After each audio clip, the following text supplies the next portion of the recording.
आज की इस कहानी में एक बार फिर से आप सभी का बहुत बहुत स्वागत है। वीडियो को आप सभी प्लीज़ लाइक और शेयर ज़रूर कर दीजिएगा।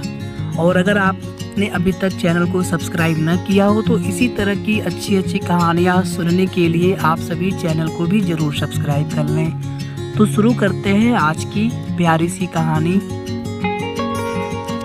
अंकु जी, 1 साल बड़ी थी आप मुझसे, जूनियर था मैं आपका, पर आपने अपने रंग में रंग कर ऐसा बना दिया कि कभी लगा ही नहीं कि हम आपके जूनियर हैं। मुझे याद आता है वो 2015 का समय, जब BHU के आर्ट्स विभाग के सामने लाइन में खड़े होकर हम एडमिट कार्ड लेने के लिए संघर्ष कर रहे थे कि तभी आप आई और हाथ पकड़ कर कहा, यहाँ लगे रहोगे तो मर जाओगे दोपहरिया में, चलो मेरे साथ। मैं हड़बड़ा गया।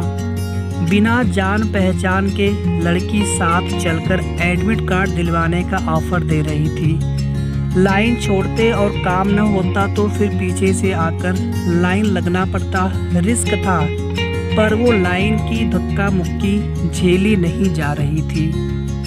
आखिरकार मैं आपके साथ गया। आप सीधे ऑफिस ले गई और 5 मिनट में एडमिट कार्ड दिलवा दिया।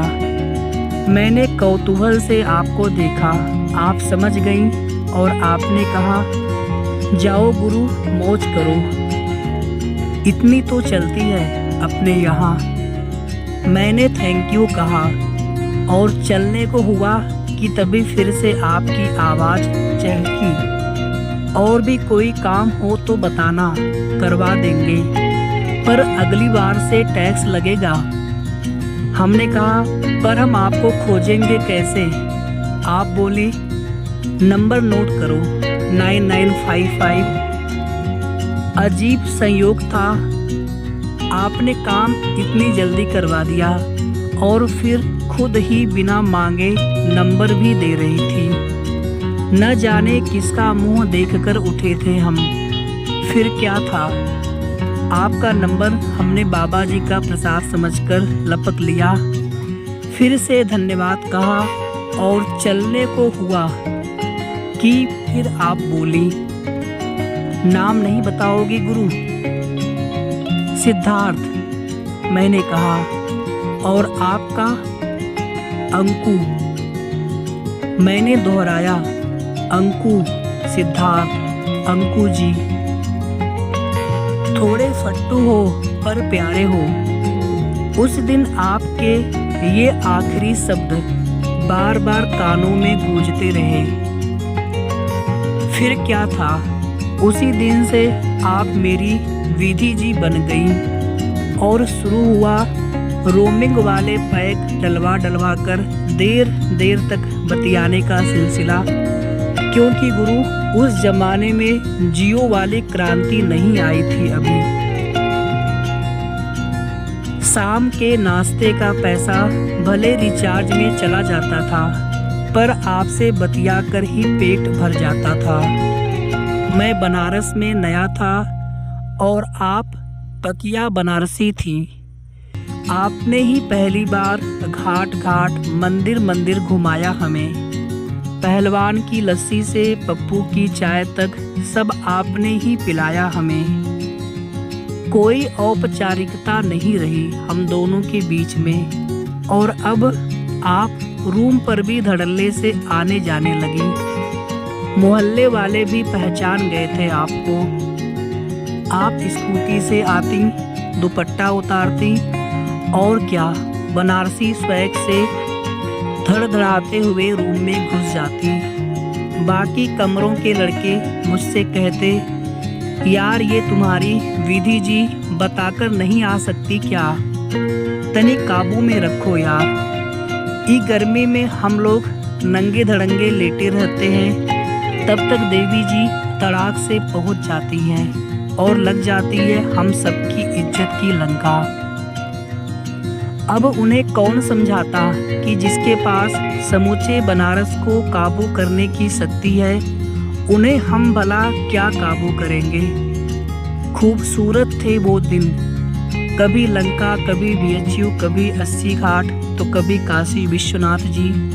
आपके साथ घूमना और कुल्हड़ वाली चाय पीने का स्वाद आज तक जेहन में ताज़ा है। पर जानती हैं, सबसे ज़्यादा ताज़ी है याद उस फिल्म की जिसे हम लोगों ने साथ देखा था। मसान फिल्म आई थी उस वक्त, और मैंने ट्रेलर में "तू किसी रेल से गुजरती है" वाली लाइन सुनकर ही इरादा कर लिया था कि अंकु जी के साथ देखने जाएंगे आईपी मॉल में। जिस दिन देखने जाना था उस दिन आप बहुत पहले से ही रूम पर पहुंच गई, और जब आपने किताबें और सारा सामान इधर उधर बिखरा देखा तो पहले तो खूब क्लास लगाई और फिर खुद ही सरियाने लगी। मेरा बिस्तर, किताबें, टेबल सब कुछ ठीक किया आपने। हम मदद करने जाते तो आप डांट देती, फिर हम ठंडा जाते।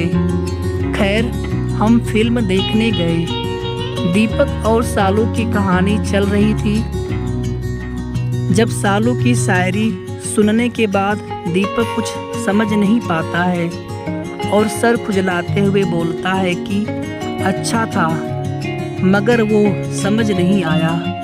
और इस पर सालू कहती है, आप न एकदम बुद्धू हैं, पर अच्छे वाले बुद्धू हैं।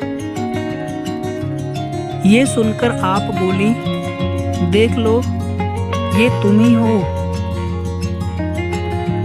"तू किसी रेल सी गुजरती है" वाला गाना आया, और मैं गाना कम आपको इमोशनल होते हुए ज़्यादा देख रहा था।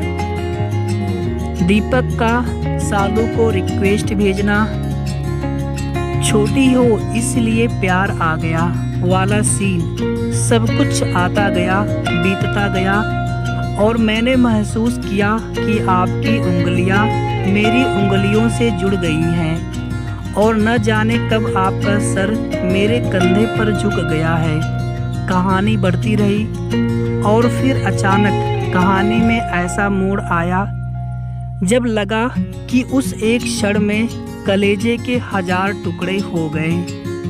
वह मोड़ था जब सालू की मौत हो जाती है और उसके शव में दीपक को उसकी अंगूठी मिलती है, फिर उसे ही अपनी प्रेमिका का शव जलाना पड़ता है।